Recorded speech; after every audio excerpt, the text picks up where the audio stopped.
In the Motlanthe, let's start at the beginning and locate things in their context. Help us to understand first, before we come to your specific role, the purpose, the implication, the significance of legislation in society. Well, legislation is very central in ensuring that society, the relationships in society are well managed, because whether you look at transactions, those are relations between people. When you strip them of the actual exchange of values. So legislation plays a very important role in ensuring that there is order in society, and society, pecking order as well as the structure functions well. Now, in terms of your responsibility, you're going to be assessing the impact of some legislation. Everybody knows that there's a raft, a very high volume of legislation passed by this parliament since 1994. How do you determine which of that legislation is key? Well, in fact, the panel was established as part of giving effect to the legacy report of the fourth parliament. So this fifth parliament then, put together a panel made up of 17 South Africans. I've been asked to chair this panel, and the mandate given to us is to look into the efficacy as well as impact of legislation passed by this parliament since 1994 to date. And of course, not all legislation. We were asked to look into four broad areas. The first such area deals with poverty, unemployment, and inequality. And the second deals with creation of and distribution of wealth. And the third deals with the land question. And the fourth deals with nation building and social cohesion. So these are the four broad areas that we've been asked to look at, or assess impact of legislation on. Just the question that an ordinary South African might want to establish for effect, would that exclude any constitutional amendments? Are you looking at the constitution? The methodology is really to look at impact. And so in certain instances, you may find that, for instance, we've been interacting with Chapter 9 institutions. There's no pecking order among them because they are all creatures of, the Constitution. So as the supreme law of the land. And yet the commission, for instance, on cultural, religious, and linguistic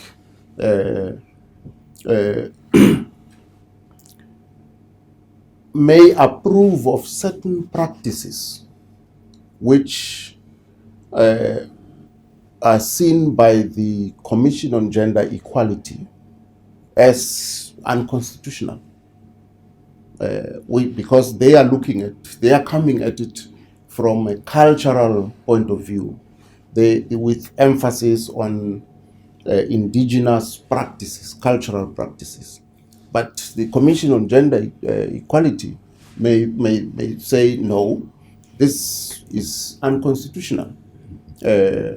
So there are gaps like those in legislation. The Constitution, of course, is the supreme law of the land. So where it creates lacunas or gaps, and where, for instance, there's over legislation, all of those, this panel has to identify and recommend as to how the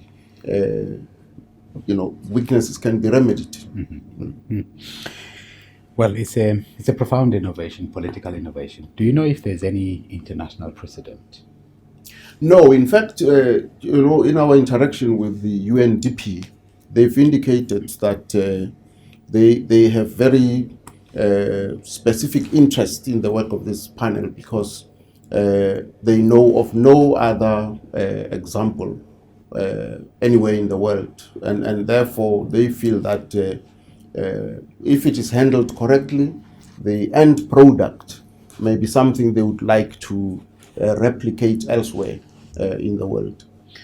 I intended to ask you this question right at the end, but now that you've brought that notion up, I would like to, from your perspective, and possibly from the perspective of the panel in its entirety, what would be the best, most appropriate yardstick to measure the success or failure of your purpose? Well, our methodology will help us understand whether we've succeeded or we failed, because we are aware that there are focused organizations that do work in these specific areas on an ongoing basis, and that research units in universities also do work in these areas of monitoring implementation of legislation. And of course, communities, I mean, their lived experiences will tell us whether legislation has been implemented or not. Legislation that is meant to protect their interests. For instance, if you take, farm labor tenants who get evicted from the farms once ownership changes, there is legislation that is meant to protect their interests. Right. But of course, and there are organizations that try to record, the plight of these people who are evicted from the farms. And so we will draw from all of those reports. That's why we'll ask for, submissions and from focus groups and stakeholders, and also do outreach, to go out and interact with communities. So the idea is that at the end, Right. the report should be written in such a manner that the remedies recommended, it should be easy to monitor whether those have been followed or not, beyond the life of the panel itself. Yeah. From everything that you're telling me, Dr. Motlanthe, I cannot help but think your project speaks to the heart of the transformation agenda of our country. Yes, indeed. That's what it's all about, because, the Constitution as a supreme law of the land is transformative. And therefore, all laws that have been passed are aimed at transforming the socio-economic situation of the South African nation. So, in a sense, essentially, the purpose of legislation is meant to improve on quality of life of ordinary citizens. In one or another way, your CV attests to this. You've spent your life in the public domain as a public servant. I'm sure there is a particular personal resonance between your own life mission and your task within this panel as the chairperson. Talk to us about that. How does it speak to you and your personal makeup? Well, when we were young, our hearts were filled, full of fire. We really wanted to improve on our own conditions. Firstly, to rid ourselves of, repressive and oppressive laws and so on. Now that, we have a democratic, system, it pains us to know that there are still people who do not have access to really basic needs, who have no access to potable water. Right. They still draw water from wells that are used by other livestock or animals who have no access to, waterborne sewer system to speak of. So issues of sanitation that are taken for granted in parts of the South African landscape, mainly in the urban areas, issues that are taken for granted. In some rural areas, people still go without, and so that pains us. You see, at some time, certain periods, you feel like you could have a magic wand of, closing that gap, because in a word, we have two countries in South Africa. One is developed with infrastructure, social infrastructure in place, the schools, everything, and the other section or part is underdeveloped. And so if we are to modernize our country, we should close that gap in terms of infrastructure.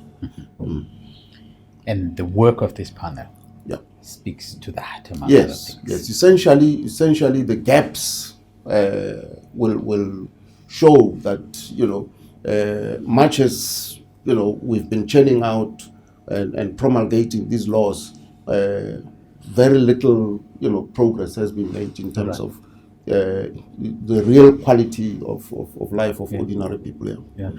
Just a broad reflection on what you referred to as your methodology. You gave us an outline of 4 broad areas: That's poverty, wealth, land, related issues, and nation building and social cohesion. So that is broadly the structure of in how you structured the work of this panel. Are those various trajectories, streams led by different people? In fact, those are 4 broad areas into which we're supposed to assess impact of legislation. Right. But in our wisdom, we divided ourselves into 3 work groups. I see. Yes, because poverty, inequality, and unemployment, as well as creation of and distribution of wealth, Right. have been combined into one work group. So that falls under one work group that's going to assess legislation in that area. And then, of course, the land question, as well as nation building and social cohesion. So we have 3 work groups here. And these work groups have got their own leaders. They've got their own chairs, yes. I see. They've got their own chairs. Okay. Certainly, from what you've said now, just from the beginning, South Africans are very central to your purpose as the panel. How do you see them participating? Surely, from what you've told me, they're not spectators. You expect some active involvement on their part. How so? Yes, this is supposed to be a very participatory process. That's why, besides calling for submissions, written submissions, there will be a program of reaching out to South Africans throughout the provinces. Stakeholders, key stakeholders, as well as communities that are affected. I mean, if you take the land question, right? In certain provinces, traditional leaders enter into agreements with mining companies, into agreements which exclude any inputs and participation from the communities. And so this is also a source of conflict in those communities here. When you get to the communities in all provinces, in all localities that you will reach, what would you expect from the citizens? Well, we don't expect them to become lawyers overnight, but that they should raise their own problems as they experience them, as they live them, so that it's the function and responsibility of the panel to then engineer those lived experiences or those gaps as raised by communities into legislation. We are the ones who must then say this legislation is failing, or this raft of laws are not addressing this issue, or are creating too many loops to be scaled. For instance, the business community say to us that, to go into green fields in the mining sector, for instance, Right. as investors, it takes 8 years from the first step of, lodging an application up to the step where you are now allowed to bring earth movers on site to start mining. 8 years. That's an inordinate amount of time. Absolutely. Yes. So it may very well be caused by the fact that the requirements of one legislation and so on are, force them to do these things sequentially instead of, at once. At once. Yeah. What I hear you also saying is that for the panel, these inputs matter. Yes, they do. They matter a great deal, yes. Yeah. We would love to, because you see, to measure how legislation affects people, you have to hear from them. Yeah, you got to hear from them, because on paper the intentions are very clear, and the purpose of legislation is very clear. And Motlanthe, what are your time frames? And I'm just trying to figure out the resources that it will take for you to do justice to your purpose as you have outlined and articulated it to us now. Over what period are you intending to do this? Well, the timelines that we're working on is that by August of 2017, we should have completed the process and submitted the final report to the Speakers Forum. You have a year to go. We have a year to go, of intense efforts. What kind of budget are you working with for this undertaking? Well, broad ballpark figure of 15 to 20 million. Would you say that's enough for a purpose of this nature? Well, because we don't have to reinvent the wheel. Most of the work we think, would be enhanced by work that is already being handled by a number of institutions, agencies, and research units and institutes. And remember also that, Parliament itself, is structured such that there are, the MPs, MPLs, all the public representatives who are supposed to be located within these communities. They also churn reports that we will access and look into, in terms of these four broad areas here. Right. So collaboration is the buzzword, but I understand the panel is also independent.